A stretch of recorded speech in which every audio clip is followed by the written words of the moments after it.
Hey folks, so in today's video we are going to be looking at the top 3 neighborhoods in Flower Mound. Yeah, so the first 2 that we're going to talk about are going to be probably the most well-known. Yeah. Both like the largest and most well-searched, I guess. Probably. Yeah, a lot of people will ask for these 2 neighborhoods in particular when they come to move in Flower Mound. The last one is going to be more of a sort of personal bias for us. I mean, a lot of people in Flower Mound are going to say that their neighborhood is the nicest. And to be fair, they might be right. There are a lot of really nice neighborhoods in Flower Mound. You'd be hard-pressed to find a not so nice one, but we wanted to toss in kind of a lesser-known one. Yeah, and there's reasons for it, and we'll get into those in the video. Stay tuned, guys. Yeah.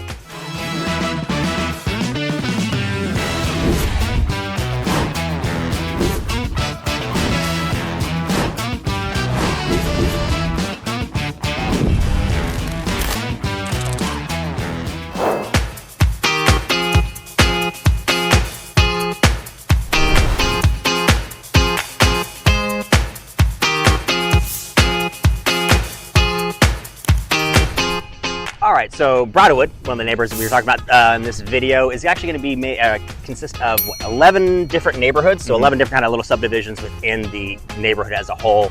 1,250 to 1,300 homes, which is actually quite a few. Yeah, and they're going to be varying in value. It's going to be anywhere from the mid-5 up to like 1.5 to 2 million. Yeah, a couple of the higher end, the reserve over there. But yeah, it's like, as you can see as we're walking around here, one of the great things about Bridlewood is it's just a very well established. It's been here for a little while, so you get walking trails, the big trees, and behind us you see the golf course that's going to be running kind of throughout the community. This actually passed by some here, golf course lots. And I mean, you just look around. I mean, it's such a well spaced out neighborhood. You know, homes aren't too close together, which is a big problem with a lot of the newer builds. And it's super quiet, and this is just the type of place that anyone would want to live. Great family neighborhood. So Bridlewood, sticking with the theme of being horse themed, you know, Steeplechase, Coventry, some of the street names, Trotter, Equestrian Way. One of the probably most unique features is right here behind us, the Equestrian Center. Yeah, you're really not going to find this sort of thing anywhere else in Flower Mound. I mean, they're kind of like out in the country, or you don't have it literally right, like we're between homes right here. I think one of the benefits of Flower Mound itself is there are really areas where they've been built around as opposed to being built on. So you've got the likes of a lot of the Equestrian Center, a lot of the walking trails, and the sort of green belts that we've got, which again makes Flower Mound very unique in the sense that you have all these things that people can just live around and walk around and experience right in your front door. Yeah, so I mean, it's one of those, if you want to board your own horse, take lessons, they do provide lessons here. But yeah, just a really kind of cool and unique feature here at Bridlewood.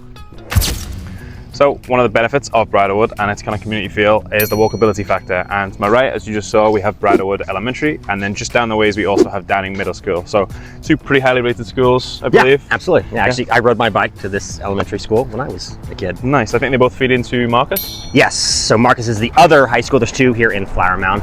You have Flower Mound High School and Marcus. So that's both this elementary will feed into Downing Middle School, and then further down the line into Marcus High School.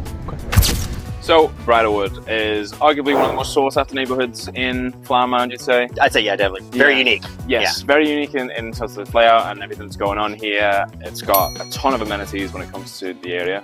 Yeah, so I mean, as you can see right now, we're actually walking down one of the many trails here in the area. We have some tennis courts, one of, I think, 2 or 3 different pools within the community as a whole. Pretty big area. Also, the golf course, the main clubhouse is going to be right here, so it does have a full 18-hole golf course. Yeah, good luck getting the tee time on there, though. Yeah, it is pretty busy. It can be difficult to get to, but yeah, if you want to just pan over here, you can see you've got the tennis court here, and then the pool to the left as well. It's a really beautiful spot. I mean, again, perks of Flower Mound, just being super green, just absolutely nice. I mean, you literally passed like 4 or 5 people walking down here. Yeah, I mean, we grew up here. This is actually one of the first homes here in Bridlewood. So lived here for 6-7 years. We grew up actually doing the summer swim team league, so we actually swam in that pool for a lot of early mornings there. Learned how to golf actually the golf course. So yeah, there's a lot of activities here. It's one of the things that makes it super unique and really kind of desirable is the fact of just how much there is to do. I mean, as we've been on the trail here today, we've already seen 3, 4, 5 different groups of people kind of walking by. It's super family friendly, and like I said, we're going to take a walk through some of the neighborhoods now. And, let's absolutely.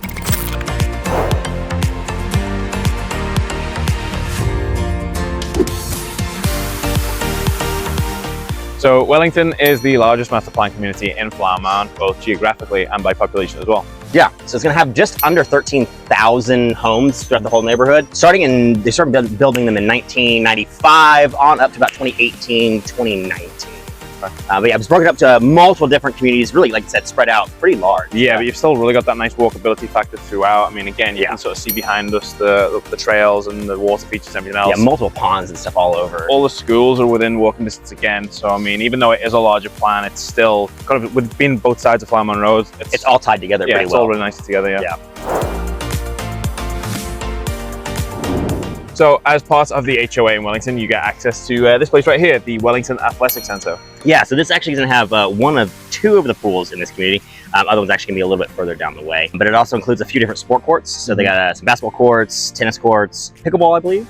Yeah, which is really cool. You got the gym inside as well. Yeah, a bit extra cost. You can get some personal training sessions as well if that's something you're interested in. And then just going outside as well, we've got the walking trails to our left. Awesome little pond. It's just really nice to kind of walk down here on a nice day like today. Yeah, and you can see Flower Mound actually right across the pond. Yeah, Flower Mound High School just right across the way as well. Yeah.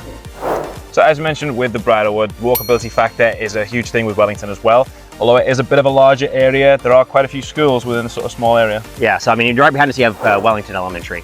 But within Wellington as a whole, or just outside, you have, you're gonna have Wellington Elementary, Liberty, Old Settlers, all elementary schools. Then you're gonna have McCamey Middle School, and the other high school here in Flower Mound High School, all within probably about a 5-mile radius of where we're at currently. So yeah, again, you're not going to have a lot of sort of very highly rated schools as well for the most part. Yeah, all 4 or 5 star small schools. Proximity of an area in most cities, really. Yeah, absolutely.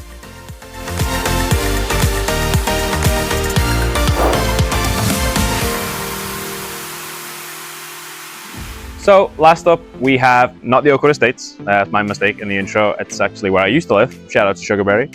But this is going to be the Villages of Cross Timbers. Now, Villages of Cross Timbers, these homes were built in the mid to late 90s, and the price point of these is going to be anywhere from the sort of low 5s up until the 6s and 7s, depending on the size of the house. Now, as you can see to my left over here, we have direct access to the walking trails and the creek that runs behind here, which I'll show you a better view of in just a little bit. But I mean, as you can see behind me now, I'm walking out and it's just the entire street. This is it. It's, you know, half cul-de-sacs. It's not a huge neighborhood. You're probably going to have probably 100, 150 homes tops. But one of the main benefits of this home, it's not just the people here as well. It's very neighborly. They have a lot of things going on during the year. Halloween especially, you see a lot of the kids coming around. I believe there's hay barn rides and stuff that goes on as well. But I mean, the whole road, it's super green. It's super quiet, other than the odd plane, which we're going to get with it being close to the FW. But this isn't somewhere that I believe I would leave anytime soon, and the traffic that comes in and out of this neighborhood is super slow. You know, you might get 1 or 2 homes listed a year. It's somewhere that people live and stay for a very long time. So if you do see one on the market, you know, might be worth taking a look, but I'm not going to take and show you a better view of the creek behind me. Go.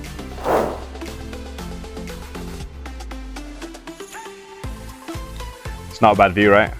So this is kind of one of the perks, again, of living in this kind of neighborhood. We have this massive green belt that runs, again, like I said, all the way along, all the way down this way as well. We've got the creek just below behind me.